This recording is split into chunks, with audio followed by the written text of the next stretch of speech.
والله هو ما سنت سؤال fiican waaye marka hore waxaan leeyahay dadka Hirshabelle ku abtirsado ee dhiban ee abaaro hayaan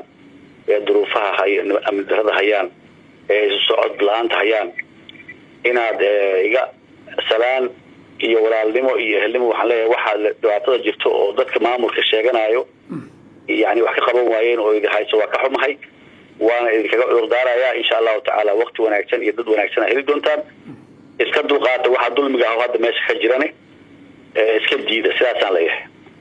maxaa weey dulmiga aad sheegayso oo ka jira deegaanka wax hagaagsan deegaankaas ma jiraan dadku madaxnimo iska sheeganayaan amnina kama shaqeeyaan dhaqaale kama shaqeeyaan horumarna kama shaqeeyaan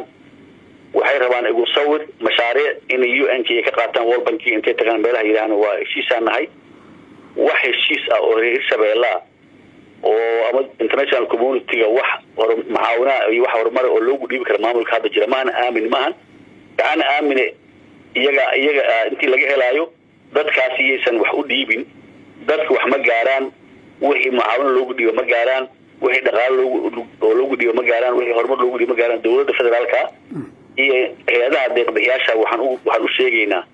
meeshaas maamul la aamini karo inuusan ka jirin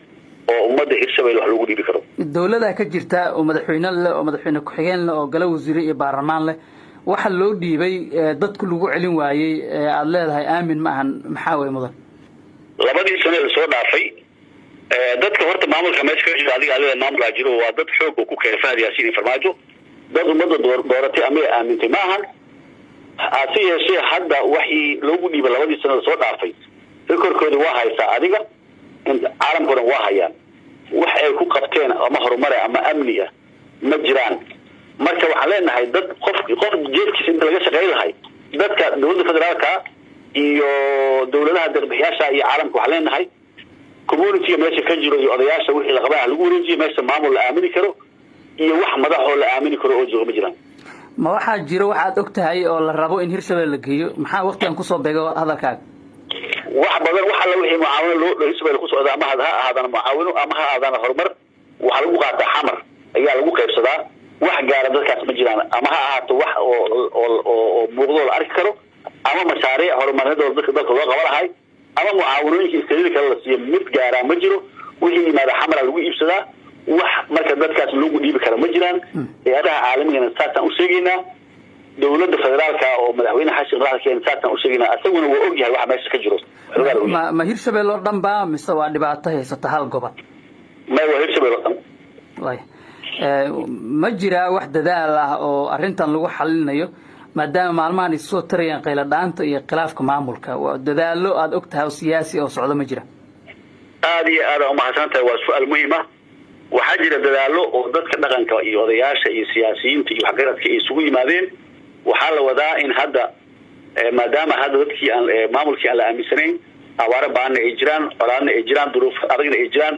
guddiga la magacaabay rabaa mar dhow oo samata bixinta Hirshabelle la dhaho oo dadka isu soo jiido oo dadka nabadooda iyo wax qaybsigooda dib u saxo oo cid lagu kalsoon yahay meesha inay geeyaan loo xisaab doono Ilaahay way ugu dambeyn magaalada Jowhar waxa dib ugu laabtay madaxweyne Cali Guudlaabe ma waxa jiro fariin aad u dhiibayso ama aad ugu baaqayso madaxweynaha maadaama deegaan dhibaato ka jirto dib ugu laabtay aniga fariinan Cali Guudlaabe faraa ma jirto barkii Cali Guudlaabe inuu dadka wax u qabanaa ma jirto wixii hadda Hirshabelle ka dhacay labadii sano oo meesha joogaasi waa garan kartaa dadkii uu adeegayna hadda meesha waa ka tageen oo danihiisa dana gaar ay ka shaqeynayeen ma ahayn dana Hirshabelle iyo Cali Guudlaabe waxaan leeyahay hadda kulli dad magaaladiisa uu tii karaa laakiin uma maleynaayo inuu Jowharna hadda waa adiga arkay oo Jowhar waxa ka jiro xadgaala oo tahay adiga Jowhar tahay Jowhar maalinta Cali Guudlaabe yimid iyo maanta inta ka dhaxayso wax laga qabtay oo ama horumarin ah ama amni ah ama siyaasad ah ama dib u heshiisiin hadii jiraan adiga way ishay kartaa qof kasto oo Soomaali ah gobolka uu dhashay state-ka uu dhashay waa u dhaqanaysaa waxbay u qabanaysaa laakiin nimankaas niman jeefkooda ka shaqeeya waa jeefkooda un bay ka shaqeeyaan cid kale ay isxaan u hayaan iyo cid ay mas'uul ka yihiin iyo cid ay maamuli karaan midna malaha dadka dalkan hadda madaxda ka aan og yihiin wayna yaqaanaan shacabkuna way yaqaanaan oo shacabka muddo la soo joogeen marka waxaan leenahay Cali Guudlaabe dariisu bash u tagay qoloyna la sheegay hadda UN-ka iyo Ameerikaanka ay imaanaho معاونون يسينه وحتى لقى شيء لكن هذا أنا إن عد وحشين سجلت على جود